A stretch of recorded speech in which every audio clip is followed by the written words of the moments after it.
मेरे प्यारे देशवासियों, आपने देखा होगा जैसे ही कोई कहता है सरकारी दफ्तर, तो आपके मन में फाइलों के ढेर की तस्वीर बन जाती है। आपने फिल्मों में भी ऐसा ही कुछ देखा होगा। सरकारी दफ्तरों में इन फाइलों के ढेर पर कितने ही मजाक बनते रहते हैं, कितनी ही कहानियां लिखी जा चुकी है। बरसों बरस तक ये फाइलें ऑफिस में पड़े पड़े धूल से भर जाती थी, वहां गंदगी होने लगती थी। ऐसी दशकों पुरानी फाइलों और स्क्रैप को हटाने के लिए एक विशेष स्वच्छता अभियान चलाया गया। आपको ये जानकर खुशी होगी कि सरकारी विभागों में इस अभियान के अद्भुत परिणाम सामने आए हैं। साफ सफाई से दफ्तरों में काफी जगह खाली हो गई है। इससे दफ्तर में काम करने वालों में एक ओनरशिप का भाव भी आया है। अपने काम करने की जगह को स्वच्छ रखने की गंभीरता भी उनमें आई है। साथियों, आपने अक्सर बड़े बुजुर्गों को कहते सुना होगा कि जहां स्वच्छता होती है वहां लक्ष्मी जी का वास होता है। हमारे यहाँ कचरे से कंचन का विचार बहुत पुराना है। देश के कई हिस्सों में युवा बेकार समझे जाने वाली चीजों को लेकर कचरे से कंचन बना रहे हैं, तरह तरह के इनोवेशन कर रहे हैं। इससे वो पैसे कमा रहे हैं, रोजगार के साधन विकसित कर रहे हैं। ये युवा अपने प्रयासों से सस्टेनेबल लाइफस्टाइल को बड़ी बढ़ावा दे रहे हैं। मुंबई की दो बेटियां का ये प्रयास वाकई बहुत प्रेरक है। अक्षरा और प्रकृति नाम की ये दो बेटियां कतरन से फैशन के सामान बना रही है। आप भी जानते हैं, कपड़ों की कटाई सिलाई के दौरान जो कतरन निकलती है, इसे बेकार समझकर फेंक दिया जाता है। अक्षरा और प्रकृति की टीम उन्हीं कपड़ों के कचरे को फैशन प्रोडक्ट में बदलती है। कतरन से बनी टोपियां, बैग हाथों हाथ बिक भी रही है। साथियों, साफ सफाई को लेकर यूपी के कानपुर में भी अच्छी पहल हो रही है। यहाँ कुछ लोग रोज सुबह मॉर्निंग वॉक पर निकलते हैं और गंगा के घाटों पर फैले प्लास्टिक और अन्य कचरे को उठा लेते हैं। इस समूह को कानपुर प्लॉगर्स ग्रुप नाम दिया गया है। इस मुहिम की शुरुआत कुछ दोस्तों ने मिलकर की थी।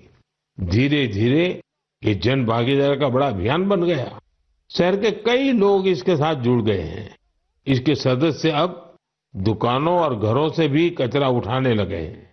इस कचरे से रिसाइकल प्लांट में ट्री गार्ड तैयार किए जाते हैं। यानी इस ग्रुप के लोग कचरे से बने ट्री गार्ड से पौधों की सुरक्षा भी करते हैं। साथियों, छोटे छोटे प्रयासों से कैसी बड़ी सफलता मिलती है, इसका एक उदाहरण असम की इतिशा भी है। इतिशा की पढ़ाई लिखाई दिल्ली और पुणे में हुई है।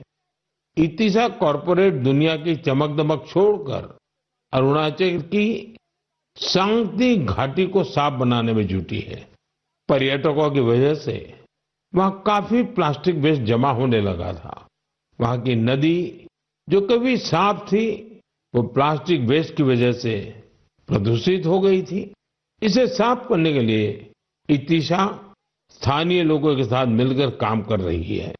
उनके ग्रुप के लोग वहां आने वाले टूरिस्ट को जागरूक करते हैं और प्लास्टिक वेस्ट को कलेक्ट करने के लिए पूरी घाटी में बांस से बने कूड़ेदान लगाते हैं। साथियों, ऐसे प्रयासों से भारत के स्वच्छता अभियान को गति मिलती है। ये निरंतर चलते रहने वाला अभियान है। आपके आसपास भी ऐसा जरूर होता ही होगा। आप मुझे ऐसे प्रयासों के बारे में जरूर लिखते रहिए। साथियों, मन की बात के इस एपिसोड में फिलहाल इतना ही। मुझे तो पूरे महीने आपकी प्रतिक्रियाओं, पत्रों और सुझावों का खूब इंतजार रहता है। हर महीने आने वाली आपके संदेश मुझे और बेहतर करने की प्रेरणा देते हैं।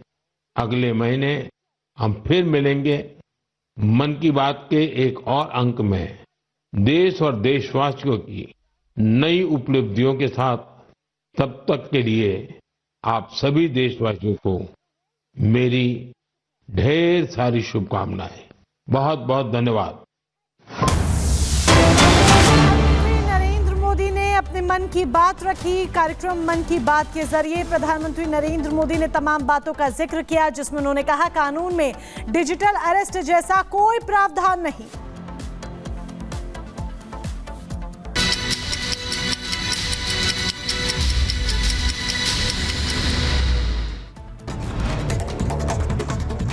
संभल में बिगड़े हालात, उपद्रवियों ने की आगजनी, पुलिस की गाड़ियों को किया आग के हवाले। संभल में माहौल हुआ तनावपूर्ण। पुलिस के तरफ से आपको बता दें कि हवाई फायरिंग की गई, आगजनी और पथराव में कई पुलिसकर्मी घायल हो गए। संभल में मस्जिद के सर्वे के दौरान तनाव बढ़ा, भीड़ ने मचाया उत्पात। भीड़ को काबू करने के लिए पुलिस ने किया लाठीचार्ज।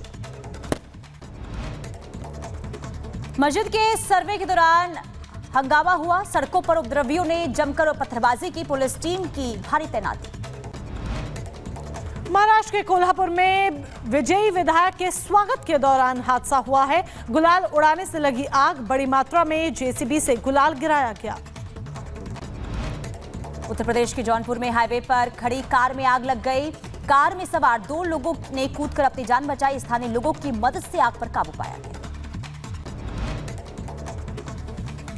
कोलकाता के उल्टा डांस की बस्ती में भीषण आग लगी है। लोगों में अफरा तफरी का माहौल देखा गया, भगदड़ मच गई। मौके पर पहुंची फायर ब्रिगेड की टीम, आग पर काबू पाने का काम जारी।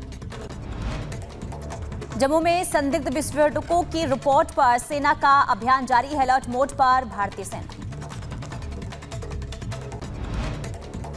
दिल्ली पुलिस के सिपाही किरण पाल हत्याकांड मामले में पुलिस और बदमाशों के बीच में मुठभेड़। सिपाही की गोविंदपुरी इलाके में चाकू से मारकर हत्या कर दी गई थी।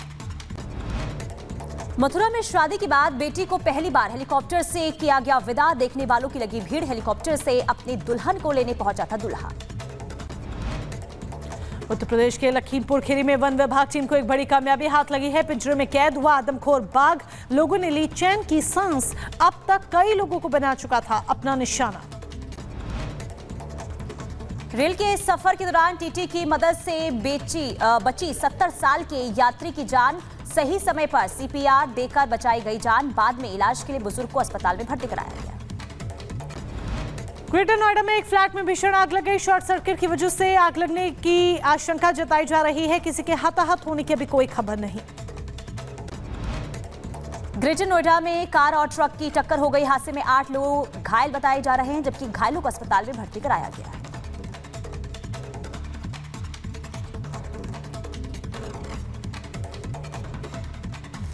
और इधर आपको बता दें कि हरियाणा में फरीदाबाद में सड़क हादसा हुआ। बस में ऑटो ने टक्कर मार दी। हादसे में 7 लोगों की मौत की खबर।